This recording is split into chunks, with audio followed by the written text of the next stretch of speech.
There were fewer students in class than usual since it was a Friday morning, and I'm sure many of them started their day off last night at the local bars. I always wondered about the wisdom of the schedule makers scheduling an advanced economics course at 8 a.m., especially if the class was on a Friday. Why not schedule a freshman economics class for 8 a.m., since these students were under 21 and unless they had a fake ID, they couldn't drink on a Thursday night? Absenteeism would be much lower in freshman courses, but that would be too logical. In the real world I live in, those in power seem to pride themselves on not being too logical. It doesn't matter if it's politics, big business, or a big university in the Midwest. Once someone becomes the power that be, he or she must leave their common sense at the door. Like many people, I was one of those guys who started my weekend on Thursday night. I was the king of parties. I had decent grades, but I never put much effort into my studies. I learned what I needed to, but I didn't feel like I had to impress anyone with my grades. Yes, I later realized that some recruiters were paying attention to this, but oh well, I always proved to my bosses that I was more than qualified for the actual job. And then I started teaching, got a master's and a PhD in economics, and ended up teaching some of our brightest young minds.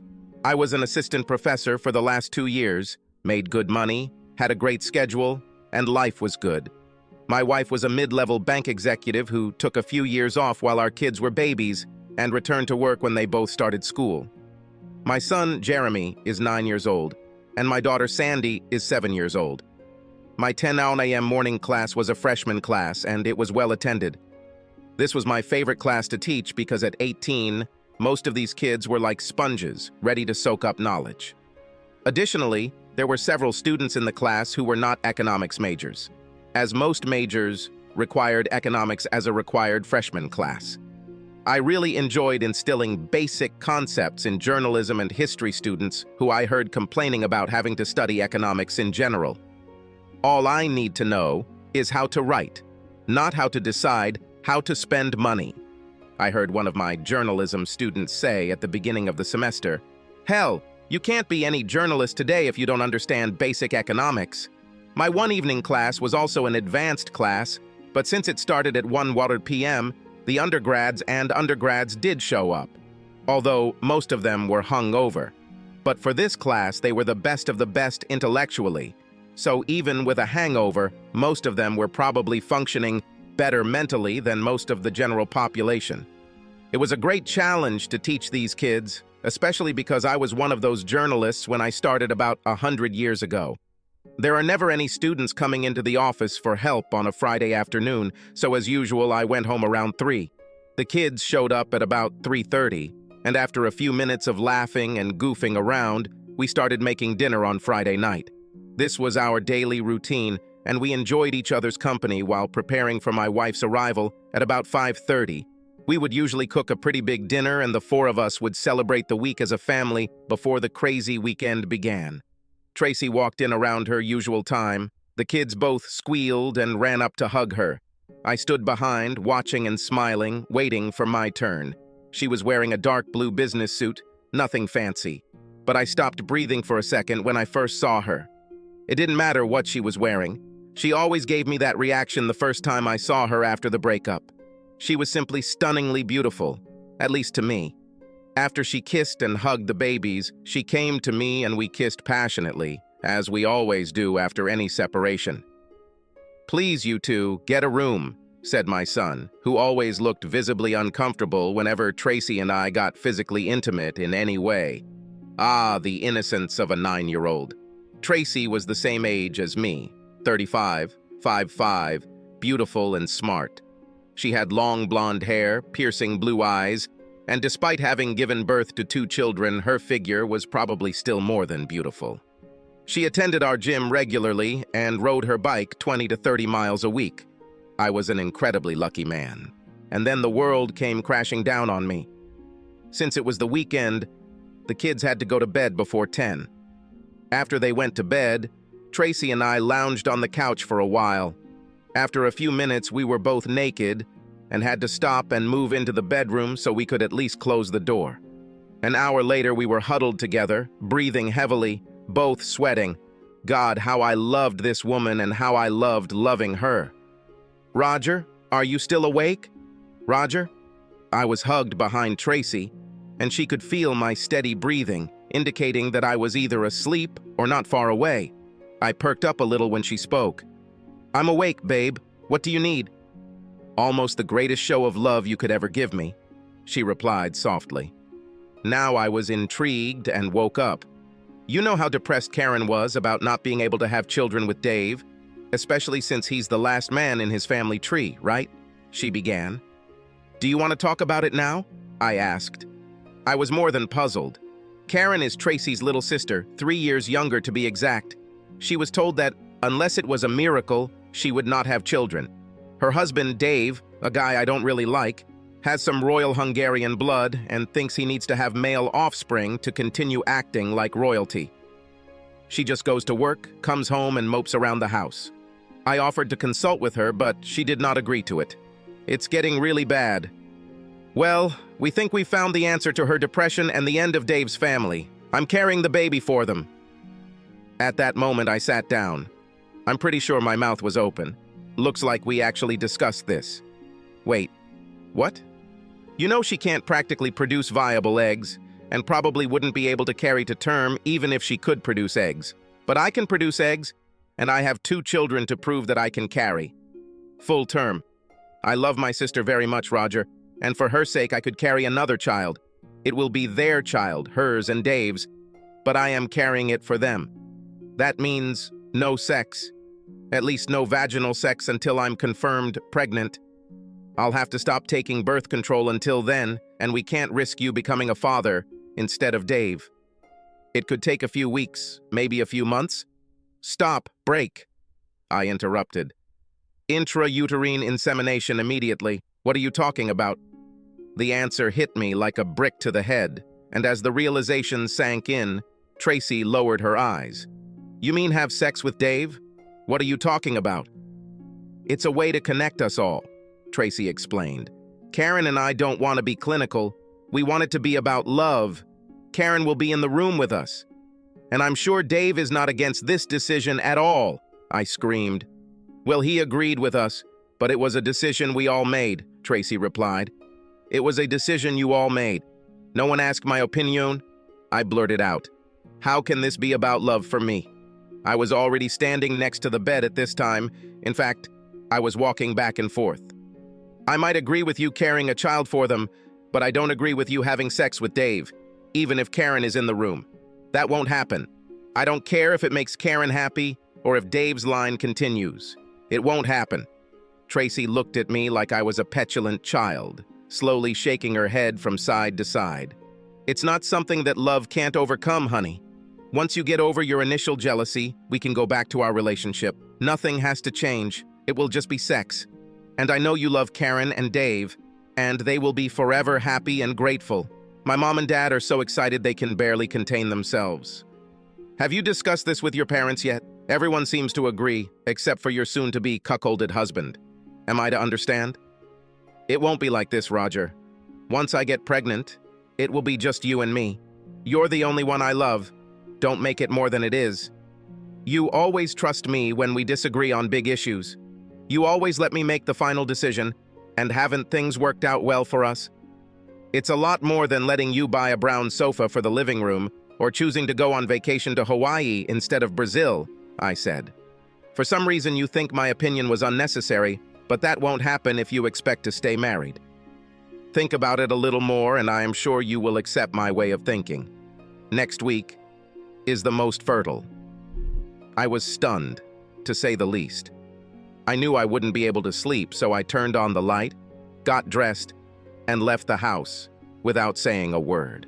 My favorite watering hole remained open until 2 o'clock, and instead of taking a seat at the bar as usual, I ordered a double Jameson and took it back to the table at the back of the bar. I downed my first glass in about 10 minutes, looked into the eyes of Carol, the bartender, and raised my glass again. Instead of the waitress bringing me my drink, Carol served me herself, asking if I was okay. Carol and Archie Migrant have owned the Cluster Cluck Bar and Grill for about 20 years, and with all that experience, Carol could probably be called a certified psychologist. She had known me for about 12 years, and all she had to do was look at my face to know something was wrong. Her question wasn't really a question, it was more of a statement of fact, and she expected a straight answer from me.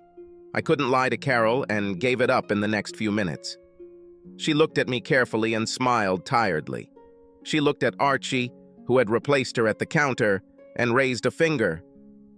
Archie came over with a cup of coffee for Carol, nodded at me, and walked quietly back to the bar. "You realize you've got a big mess here, Roger," she said. "Ever since I've known you two, you've always given Tracy her way. She believes that it is her right to make the final decision. If you don't put your foot down, she'll decide she can do what she wants, and you'll give her tacit approval, as usual. She'll have sex with that guy until she gets pregnant, then you'll have to carry the baby for the next 9 months. Then she'll probably just repeat the process in the future since you already agreed once, and perhaps in the future." "Oh, damn," I whispered. "Yes, in the very near future you will have to make difficult choices, so you need to think carefully about everything." Right before the last call, I had one more take, and then I went home. I could probably drink half a bottle and stay sober due to my bad mood. When I returned home, the house was dark. I didn't bother going upstairs to our bedroom. I grabbed a blanket from the closet and crashed into my lazy boy. The next morning, I heard Tracy and the kids laughing in the kitchen. I staggered into the room, still wearing my clothes from last night, and made my way to the coffee pot. "Good morning, Sonia," Tracy cooed to me as I walked past. "Did Mr. Jameson make things better last night? Are you ready to start your day and become everyone's hero?" She knew me so well that she even knew that I would drink when I had to solve a problem. Unsurprisingly, she decided that the matter was probably settled. We didn't talk about Tracy's proposal at all on Saturday, but there was a certain tension in the air. While we were eating on Saturday night, Tracy casually reminded me that we were invited to her parents' house for Sunday dinner the next day. I don't remember her telling me that before. We left for her parents a little after 3 o'clock in the afternoon and stopped at about 4. As we pulled up in front of Tracy's parents' house, I noticed cars belonging to Dave and Karen and Tracy's 2 aunts and uncles. I glanced sideways at Tracy and she smiled back at me, like someone who already had the answers to the test she was about to take. The kids ran off to play in the backyard and we adults gathered in the living room. Karen walked slowly towards me, touched my shoulder and looked deep into my eyes. I shook my head slowly, then lowered my eyes. She looked like she was about to cry until she looked at Tracy, who was nodding and smiling. I started to feel uncomfortable. There was a refrigerator stocked with beer in the kitchen and a couple bottles of booze on the counter. I grabbed a bottle of Ciroc vodka, threw some ice into the glass, and poured myself the equivalent of 2 shots. I felt that my life was about to get really interesting.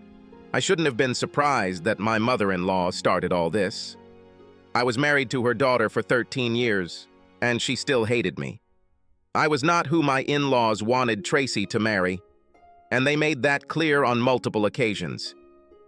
"I can't believe you're so selfish as to deny Karen and Dave the chance to have their own child. What kind of idiot are you?" Lorraine Tortello practically screamed at me, so they were going to try to lather me up. I didn't expect this to happen. "I'm not that selfish, Mom. I agreed that Karen and Dave could borrow Tracy's womb, but there was no reason to have sex. Fertilization is a perfectly healthy way to get this ready. I don't see any point in doing anything else. But this is such a clinical approach and is unlikely to be the way our children were conceived with love. We want Karen and Dave's baby to be conceived in love," Tracy replied. "We want it to be a loving experience." "We? Who are we?" I asked. "I was never consulted about this. They told me this, but I don't agree with it. I will never agree to this. He doesn't have to make love to you for you to have a child with them. It's about conceiving a child in love, not about Dave and I having that kind of love for each other," Tracy chimed in. "Karen will be in the room with us, dear." "He's packing, isn't he?" I asked, as the light bulb went off in my head. Dave grinned at me. Everyone else looked at him. If she's going to carry our child, shouldn't she at least have a little fun with it? Karen was crying. Totally wrong answer, Karen, I shouted. So what is it, Tracy? He's gaining 9 inches? Dave grinned at me again, nodding his head. Only for the money, old man. He chuckled. So you get a 9-inch tube to enjoy for a while? He has sex with my beautiful wife, Karen gets the baby, and I will be the fucking cuckold. You can't be serious. None of you. This is wrong. I love you, Roger, and only you, Tracy insisted. After I get pregnant, it will be just you and me again, forever. I finished off the rest of the vodka in a glass and stood up. Let me, Karen, and her husband take you home. I suddenly didn't want to eat, I said, heading towards the door. The first few days of the week, it was more than frosty at home. We both talked to the kids, but neither of us said more than a few sentences to the other. Finally, on Wednesday, after we had eaten and washed the dishes, and the kids had gone to their rooms to do their own thing, Tracy spoke. Roger, you know I would never do anything that could harm us, our family. I know deep down that this is the right thing to do, and I know that once you overcome your jealousy and fear, you will see it too. And if we don't do this now, in a few years, you will come to me with great regret for ruining everything for Karen and Dave. I'm 35. I only have a small window left to safely carry a child and maybe get my body back after that. I love my sister and brother-in-law, but I'm not going to carry a child for them in my 40s. Then do it at the clinic like everyone else, Tracy. Love is so much more than just a threesome between you, Karen, and Dave, I replied. Nothing like that will happen, Tracy said. Roger, we've been married 13 years. You have to trust me on this, please. I can't do this, Tracy. I will not share you with anyone, not even with my family. If you insist on going through with this, we won't exist anymore. I won't be a part of it. Thursday night after dinner, the 4 of us sat in our assigned seats in the living room and watched TV. My designated spot was my lazy boy. The children and Tracy were sitting on the sofa. Tracy stood up, walked over to me, and very carefully climbed into the lazy boy with me, actually laying halfway on top of me while I lay there. I moved back a little to make room for her. 5 minutes later, she was blowing gently into my ear, and the hand stroking my leg became a little adventurous. She placed her lips on mine and then tried to suck my tonsils. God, could you two get a room? Jeremy said with real disgust on his face. Tracy and I looked at each other, then stood up and walked up the stairs to our room. This was not uncommon for us. We were both confident that Jeremy knew what was going on. I'm not sure Sandy knew or understood. However, we tried to remain silent. Neither of us said a word as we got dressed and went downstairs to continue watching TV. Jeremy looked at us in surprise as we descended. The game plan for the next week, according to Tracy, was for her to go straight from work to Dave and Karen's on Friday night and stay there until the following Sunday. On Sunday evening, we had a family reunion. Although I was low-key hoping she would call it off, I made plans with the kids for both weekends. I wanted to spend as much happy time with my kids as possible before I changed their lives forever. On our first big weekend, we visited the Cincinnati Zoo.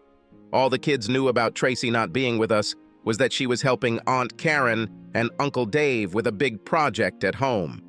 The second weekend, we visited the Cleveland Zoo and the Rock and Roll Hall of Fame, among other things. I used the same excuse that Tracy wasn't with us. By the end of 9 days, I looked terrible. I hardly slept at all. We were at home about an hour outside of Cleveland when Tracy pulled into the driveway.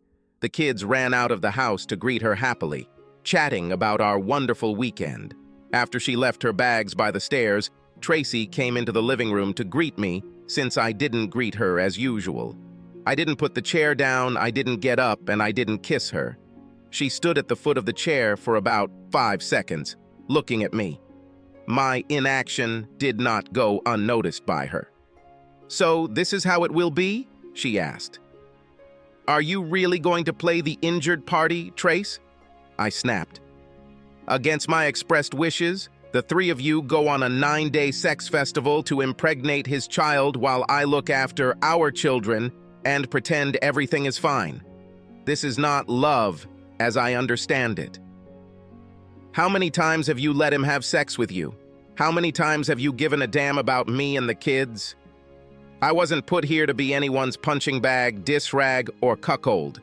Don't you dare talk to me about love, because if you really loved me, you wouldn't have spent 9 days with Dave and Karen. It has nothing to do with love, and you know it. You wanted it. You got it. Just don't expect me to sit idly by because of this nonsense. You're wrong about this week because you're afraid of losing me. This won't happen, Roger. Tracy was crying. You are stupid. This has already happened. You chose him over me this week, and you will choose it for me next month if you are not pregnant. What happens if you have a girl? You've already made contingencies. Are you planning to do this again to give him a boy? Apparently, I hit the nail on the head because Tracy flushed red and began scanning the carpet with her eyes.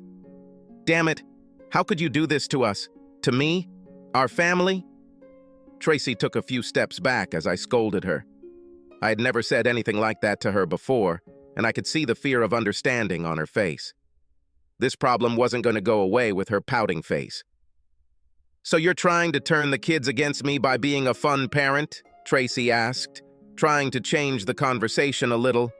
I shrugged. Tracy's face changed from sadness to anger. She's sleeping with another man, for some reason, and has the courage to be mad at me? Will miracles never stop? My response to Tracy came the next day when she was served at work. When I got home, she was already there, and the manila envelope was sitting on the counter when I walked in the door. The kids greeted me with their dad's homemade mania for about 15 minutes and then left. Tracy watched me the entire time. I was busy with the kids, keeping her distance but keeping a close watch nonetheless. Couldn't wait to get served before I got home? She finally asked with humble sadness in her voice. Because I had very little dealings with the lawyer, it was not my first priority for them to file the motion early. This was the first chance they had to have it awarded. I didn't want to waste extra time. That won't happen, Roger. There will be no divorce. I told you, I love you, and only you. I will not allow you to destroy us, our family, because of your jealousy and selfish insecurities. You'll thank me someday, she said. I exhaled deeply. Jealousy and self-doubt caused by selfishness. God, I love these terms. I believe the best defense is a good offense. At dinner, I explained to the children what was happening. I told them and Tracy that I would be gone by the weekend, but they could still see me whenever they wanted. I think all 4 of us cried at one point or another. The most poignant moment came when Jeremy asked why I was divorcing Tracy. He's pretty insightful for a 9-year-old, so I figured I'd give him a sanitized version of the truth. We can't be married anymore because Mom broke Dad's heart, I said simply. Jeremy simply nodded. But Mom won't allow a divorce, Tracy intervened. Very soon we will all be a family again. She gave me a smug and confident look. I curled my mouth and gave her an annoyed look. After dinner, I took 2 large suitcases out of the closet and loaded them with clothes for the week and other things I thought I would need. Tracy looked at me from the doorway with a look that, at best, expressed irritation. We'll still be here when you get over your madness, Tracy said, as I grabbed the keys and headed to the car. I kissed both children and told them I loved them. I told them that they would still see me often, since I would be there for them. I moved into a small apartment about 15 minutes from our house and continued doing normal dad things like coaching my son's Little League team and taking my daughter to dance lessons. Because Tracy fought the divorce so hard, it took almost a year to get it done. Dave's swimmers didn't make it in the first month, so Tracy went for round 2 a month later. Even though I didn't have room in the apartment for the 3 of us, the kids and I did the best we could for 2 more days off, treating the time like it was some kind of giant camping trip. When I brought the kids home on Sunday afternoon, Tracy was still not home, so we hung out for a while as usual. When she finally appeared, we just looked at each other. Well, actually, I stared at her, and she just looked at me like a disappointed parent looks at a failing child. Tracy's pregnancy began to show in her 3rd month. The little bump in the middle of her body brought back memories of better times. They quickly disappeared as anger grew within me that I was not the father of this lump. At 6 months, Tracy was quite large, the same as she had been when she carried both of us. I have to admit, I always thought she was incredibly sexy pregnant, and this time was no exception. One day, I brought Jeremy home from batting practice, and Tracy invited me to dinner. Having no other plans, I agreed. After eating, the kids left, but Tracy brought coffee and apple pie, so I sat around for a while. Before I knew it, we were in what used to be our bedroom, and I was running my hands up and down her stomach. Hey, I'm human, and if she was going to put it out there, I would love it. As we came to our senses and were breathing heavily, she looked at me and said, "Damn, Raj, that was good. I missed that. Are you sure about this divorce? Don't you still love me?" I assumed I would always love you, Tracy. That's the problem. I still love you, but apparently you don't love me enough. That's not true, Roger. Come back home. Let's be a family again, she said. What makes you think I would let you have sex with another man, especially when I told you I wouldn't let that happen? You know me better, babe. Why? She didn't answer, but her blush told me a lot. She honestly thought I was going to give her a hall pass. We made vows, babe, I whispered. You ripped my heart out with your little trick. A couple of months later, I had the kids over for the weekend when Tracy gave birth to, well, technically, Karen and Dave's baby. I didn't ask about it, but the next time I had kids, they told me everything. I pretended to be interested in their new cousin. A week later, I received what I thought was an unexpected phone call from Tracy. What? No flowers? No phone call? Not even a baby gift for your new niece? She said unceremoniously when I picked up the phone. I thought better of you. You apparently think much better of me than I do, I replied. I don't think I can claim to be an uncle in the little that's left of our marriage. And as for sending you flowers, you still don't get it. You can't break my heart and keep all my love. That's not how the game is played. The divorce was finalized a month later. Tracy got the kids, the house, child support, and some alimony for herself because I made more than her. Apparently, she made some friends too because I noticed that very few of our friends kept in touch. I didn't notice it at first, but then little things started adding up, like many of the men barely noticed me when we met at kids' events. After several instances of being ignored, I finally got angry enough to ask one of these longtime friends if I had become radioactive or had a problem with my smell. Oh man, you ruined everything with that baby story. How could you be such a selfish bastard? Rick Jensen asked me when I got him talking one night at the Cluster Cluck bar. So you all and the other guys think I had to become a cuckold just so that bastard Dave could have a baby? I asked in disbelief. Cuckold? What are you talking about, Roger? Just let Tracy carry his baby. If that's what she wants to do, all you have to do is support her, and you'll be a real hero. It has nothing to do with being a cuckold at all. Then she's not telling everyone the full story, I said with some irritation. How do you think she got pregnant? The three of them had a little threesome, even though I warned her I'd divorce her if she did.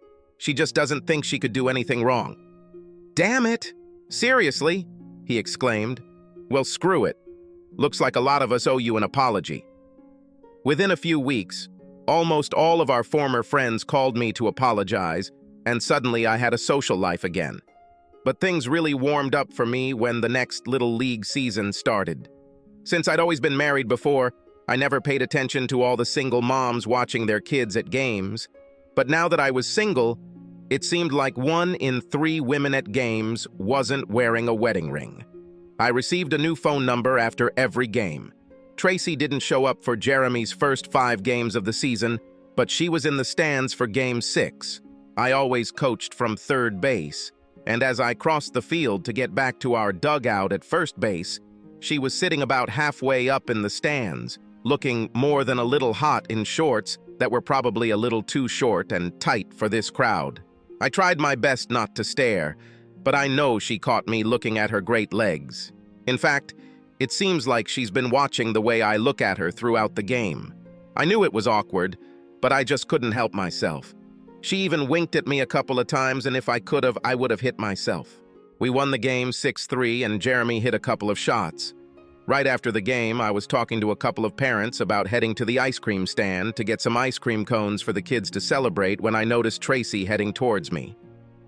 I really didn't want to talk to her, but I didn't see a way to avoid it until Jessica Biel came to the rescue. Jessica was the mom of my right fielder, a skinny 10-year-old blonde named Justin. Jessica had been divorced for several years after her husband cheated on her. She was a tall blonde with big breasts and goddess curves, probably the subject of many dreams among all the dads on the baseball field. We talked from time to time, but I didn't really know much about her. But as soon as Tracy approached me, Jessica appeared in front of me as if out of nowhere. "Oh, hi Jess, how are you?" I asked, trying not to drool. "Justin looked good on the platform today, don't you think?" "Yeah, he wasn't bad," she replied. "Do you have a moment so we can talk? I need to ask you a favor."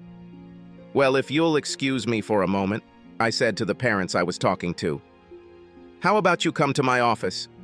I pointed to a place off to the side. It turned out that Jessica was the deputy president of one of the banks in the city, and they were soon going to have a summer event. She usually went there alone, she said, but since I was no longer married, she hoped that I would agree to visit him as her companion. "Oh, hell yes," I said with a laugh. She smiled back, gave me a business card with her number on it, and leaned over to kiss me on the cheek. As she walked away, I saw her look at Tracy and make a small gesture with her head. I had no idea what that meant. I had a good time with Jessica at an event a few weeks later, and we met up from time to time. I also dated some other woman who approached me at games or practices. Who would have thought there was such a thing as little league parent bonds? I didn't even pay attention to what was going on around me because my marriage was so great. Luckily for me, I've always kept myself in good physical shape and watched my weight, so at least it wasn't an issue for me, but after 15 years out of the game, the social aspect of dating was difficult. Plus, I knew I was carrying a lot of baggage. I thought I had a perfect marriage with Tracy and was devastated to find out otherwise. At that moment, I wasn't sure if I could ever trust another woman with my heart again. My children were too young to talk about the issue, and at that stage in their lives, I don't think they fully understood the significance of what was happening. Tracy spent a lot of time with Karen and David and their children, and I think both of my children enjoyed the concept of a new baby.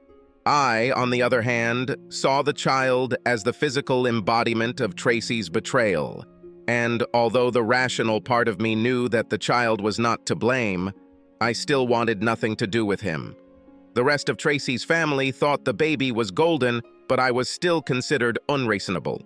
As I expected, Tracy was back at it again and carrying a second child for Karen and Dave.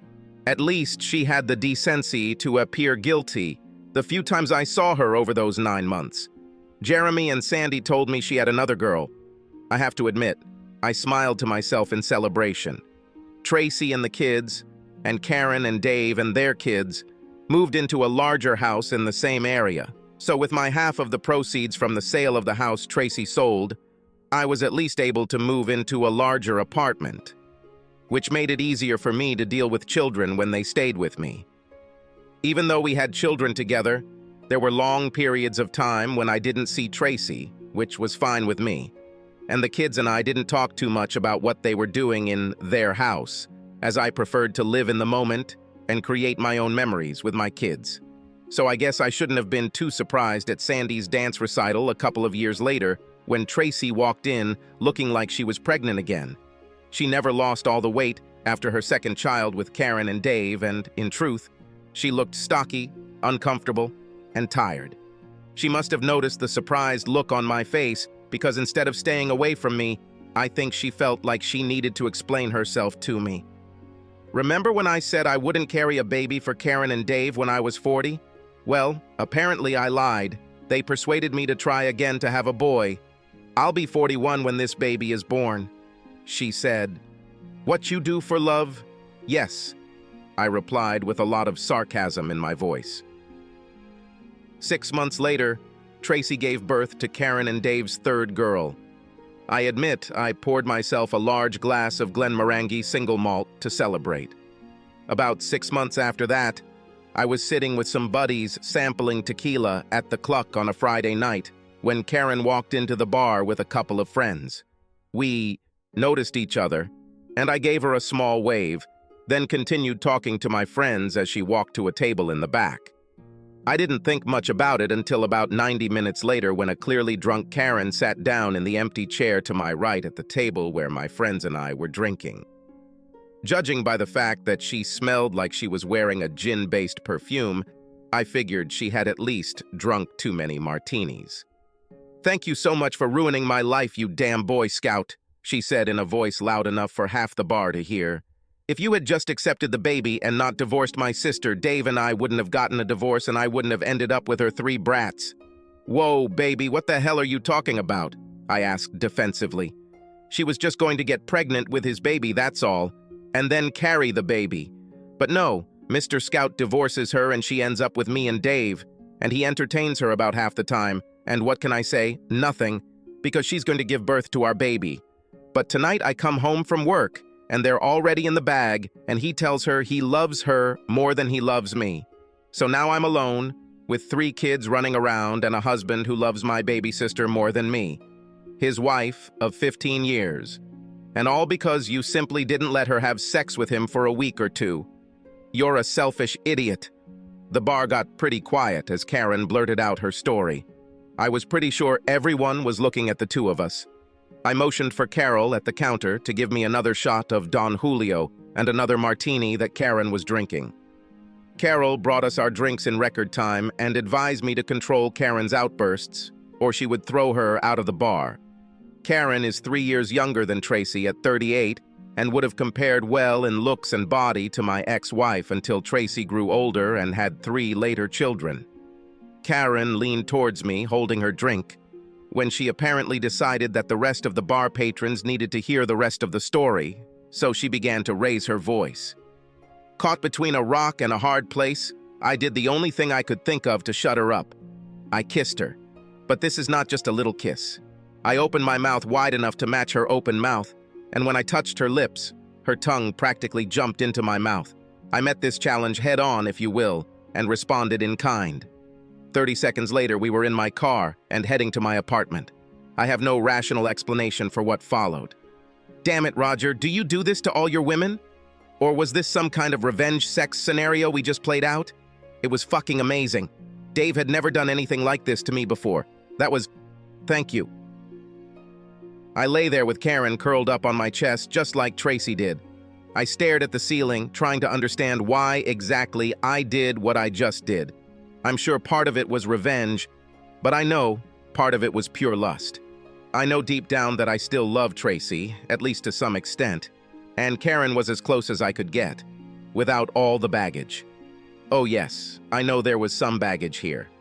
I had just broken one of my personal codes by knowingly having sex with another man's wife, but I owed Dave less than nothing, and considering that Karen was part of the unholy triumvirate, I had no problem doing it just for my own pleasure. Tracy always said you were a good, generous lover, Karen said as we lay side by side looking at each other. But she never went into detail. I'd say she greatly underestimated you. You know, I meant what I said last night. She was absolutely sure that you would let her have her way. But it was also about love, Roger. Seriously, the 3 of us have only grown stronger in our love for each other. I knew we were cutting ourselves off from you, but Dave and Tracy said our love was different from the 2 of you, and that was normal for us. She was so sure of your love for her. She was so sure that you would never get a divorce. Then when you let it pass, well, it was right that we let her and the kids move in with us. She gave us so much, but the longer she was with us, the more awkward I began to feel. I knew that she was developing feelings for him, and he was developing feelings for her, but I tried not to see it. She gave birth to our children. Karen and I continued to have sex parties every few weeks until her divorce was final 6 months later. Then, when she and David worked out a schedule for regular visits with the children, she spent entire weekends with me at my apartment on weekends when David had the girls. For both of us, it started almost entirely with sex, but gradually grew into real friendship. I always got along with her when she was my daughter-in-law. Spending the weekend with her gave me a new understanding of who she was. I know it started out as penance for her, but I think we both grew as friends, even though we knew it would never happen again. And then, it had to be something more. About a year later, Karen woke up before me on a Saturday morning after an intense Friday night of sex and wandered to the bathroom. I was vaguely aware that she had come out of my bed, since at that moment I was half asleep. The next thing I heard was disgusting noises coming from the bathroom, so I jumped out of bed and knocked on the door. "Are you okay, Car?" I asked. She gathered her strength and answered, "Yes, I'm fine. I'll be right out." When she came out and sat on the edge of the bed, she looked a little pale. "Maybe I caught some kind of virus," she said. "This is the third time this week that I've had morning sickness. It kind of reminds me of Tracy's pregnancy with the girls," and she fell silent and looked at me with an expression that mixed fear and delight. I didn't need mind-reader abilities to understand where this was going. "Wait, I thought you couldn't get pregnant, let alone carry a child to term," I said, with a quiver in my voice. "We never used protection for this reason. The doctor never said I couldn't get pregnant. It was just that the chance of it was very low. He called it a 1 in a million chance, and the chance that I would be able to carry the baby to term was the same." "Wow," was all I could get out. We jumped in the shower, and for the first time since we started our friends with benefits relationship, we didn't have sex in the shower. We were both preoccupied with other things. We made coffee and toast in silence. After pouring the coffee and buttering the toast, we sat down at the kitchen table instead of sitting in front of the TV as usual. "Look, I don't believe in abortion except in emergency situations, but I'm not the one who has to carry this baby," I began. "But I will be there for you through everything, and I will support this child with both love and finances if you decide to keep him, and by some miracle you are able to carry him to term. I mean, I will always be there for you, even if one of us or both will end up getting married again." Karen started crying, and I walked over to her and hugged her tightly. She then began to sob uncontrollably. I just let her talk. "Maybe this is God's way of balancing the score, the ultimate way of retribution for ruining your marriage," she finally said. "If that's the case, then he really does have a sense of humor." She smiled at me, and suddenly the world seemed a little brighter. We got dressed and spent the day out, first visiting an art gallery, then a craft show, and finally going out to dinner. Over the course of the day, we both came up with a bunch of little things we needed to do if Karen was actually pregnant. We bought a home pregnancy test, and it confirmed that Karen was pregnant. A visit to her OB/GYN a couple of weeks later finally confirmed this, and the doctor explained to both of us the risks of carrying Karen's baby. Karen didn't blink when she told the doctor that not only would she carry the baby to term, but that it would be a perfect, beautiful, healthy baby. "I owe you this," she told me as the doctor looked puzzled. Karen had never told anyone in her family about our relationship before, and given the way my marriage ended, I was more than okay with that. But she wanted to make a big splash with the news, and she wanted me there. I suppressed my personal feelings and went with her to her parents' house for a family reunion. Her parents, Tracy and Dave, who married after Karen and Dave's divorce, were present, as were several other aunts and uncles. It was something like cake and coffee, and different children were running around the house. We were the last to arrive at her parents' house, and when I followed Karen in, it was dead silent, at least until my ex-mother-in-law found her voice. "What he doing here?" she said with contempt, literally dripping from her words. "I think the father of your next grandchild should be here to make the announcement," Karen said coldly. I just stood there with the biggest grin I could muster. The room practically exploded into a cacophony of shocked statements. My ex-mother-in-law went from bitch mode to grandma mode in the blink of an eye, bursting into tears of happiness. I noticed shocked faces and smiles everywhere until I looked at Tracy and Dave. Tracy looked stunned and Dave gritted his teeth and blushed. The next thing I knew, my ex-father-in-law grabbed me by the shoulder and led me into the kitchen. He didn't look happy. "Is this how you got back at Tracy?" he growled.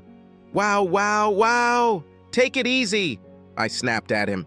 "Tracy and I have been divorced for over 7 years. She has 3 children with Dave and married him. And Karen came to me and not the other way around." Jerry sat down on the kitchen chair, looking confused. while the noise in the living room continued to be at a good level. I'm not trying to be disrespectful, but Karen and I have been friends and have been on benefits since she split with Dave. Because no one thought Karen could get pregnant, we never used birth control. It just happened. No, we're not getting married, but I care about Karen very much. And I intend to be every bit the father to this child that I am to Jeremy and Sandy. Then I guess I need to shut my stupid mouth and congratulate you two, he said as he stood up, shook my hand, and then pulled me in for a manly hug. Wait, I have the perfect way to celebrate, he said, reaching into the drinks cabinet above the refrigerator. He pulled out a bottle of 18-year-old single malt whiskey and poured each of us a glass. He led me back into the living room, and suddenly the room became quiet again. Everyone looked at the two of us. "Lee shame," Jerry exclaimed. The noise resumed. We clinked glasses quietly, then sipped scotch. You don't pour an 18-year-old single malt down your throat no matter the occasion. It's amazing how quickly my position in the family grew. Even though Tracy cheated on me, I was still the bad guy for stopping her from doing her good deed and getting a divorce years ago. But suddenly, I became a hero for accidentally getting Karen pregnant. The irony is not lost on me. I saved up vacation and work time and used it for Karen's doctor visits and such. And when they decided to have a cesarean section a little earlier, at 34 weeks, I was in the room with her. Knowing that I was part of a miracle lifted my spirits, and I handled the whole birth as easily as I did in my 20s when Tracy had 2 children. Miracle Platt was perfect, beautiful, and healthy when he was born. I didn't think about it at the time, but before I closed my eyes and fell asleep that night, I wondered what Dave must have thought about Karen and I having a son. Call me a cruel bastard, but I smiled to myself as I fell asleep. Between my 2 eldest and the baby, life in general has been quite busy and happy for me. Karen and I still spent weekends together, although she started taking pills after Miracle was born. We both agreed that 1 was enough. 2 more years passed and I was happy with my life. At this point, I hadn't been on a date since Karen and I became a duo almost 4 years ago, and I wasn't looking for a woman. However, apparently, Karen was looking for a woman. For me. Sunday night, before taking Miracle home, Karen said we needed to talk, so we sat in the living room while Miracle played on the floor in front of us. She looked more than a little nervous, and I had a bad feeling that my happy life was about to change. I know we've moved past the role I played in your divorce years ago, but I still feel like I owe it to you. So next Friday night, you're going on a date with my friend, co-worker actually. I started to protest, but she gave me her hand with a stop sign, so I shut up and listened. Roger, you have become my favorite person in the world, my best friend, my lover, the father of my child. I love you, but you are absolutely the right husband for the right woman. And after years of searching, I think I've found the right one for you. I searched long and hard, and I never wasted your time asking you to go on dates with women I thought might be good for you. But I've known this woman for 10 years. I've seen her deal with a lot of worse situations in life, including the death of her husband from cancer 7 years ago, and she showed me the same thing you showed me. Tremendous strength of character. She finally started dating again just last year, and I think you two are great for each other. She knows about our relationship, but I told her, as I am telling you now, that I would gladly make way for you two, as long as I can still remain a part of your life as a friend. When Karen finished speaking, tears welled up in her eyes. I had tears in my eyes. I can't make you any promises, babe, but I'll do my best, I whispered. Sherry Langford was everything Karen said she was, and more, so much more. At 48, she was 2 years older than me, but I would guess she was 5 years younger than me. She had flawless mocha skin, the product of an English father and an African-American mother, shoulder-length dark brown hair, a beautiful face, and a toned hourglass figure. I took her to a nice Italian restaurant a couple of towns away. Over the course of 3 courses, she told me most of her story, and I told her most of mine. She was incredibly easy to talk to and sounded like a very smart person. Perhaps because she knew me so well, Karen somehow found what my soul had been missing since I broke up with Tracy. Within 3 dates, I knew Sherry was right for me, and I think she felt I was right for her. I explained to Karen that we needed to end the sexual part of our relationship, and she smiled back at me with a smug look that said, "I told you so." We still got together from time to time. We were still good friends and had a child together, but she no longer spent the night. A year later, we got married in a small ceremony. She was given by her son, John, who became not only my stepson, but also a reliable friend. And for my best man, well, she was actually a woman. It felt right that Karen was there for me. Sherry completely understood my friendship with Karen, considering she was another close friend of Karen's, and the three of us often did things together, especially baby things with Miracle. Mama Sherry quickly became one of my son's favorite people. I'm not saying life was perfect, but we were very happy and I had few complaints. Except for one Miracle 5th grade social studies teacher who gave my child a failing grade on his genealogy project. She seemed to have a little trouble understanding his tree. Damn, I live it and it's hard for me to follow it. Subscribe to our channel so that your second chaff doesn't cheat on you, and go ahead and listen to the next story, because this story is nothing compared to the next one. If you're under 18, don't even think about listening to the next one.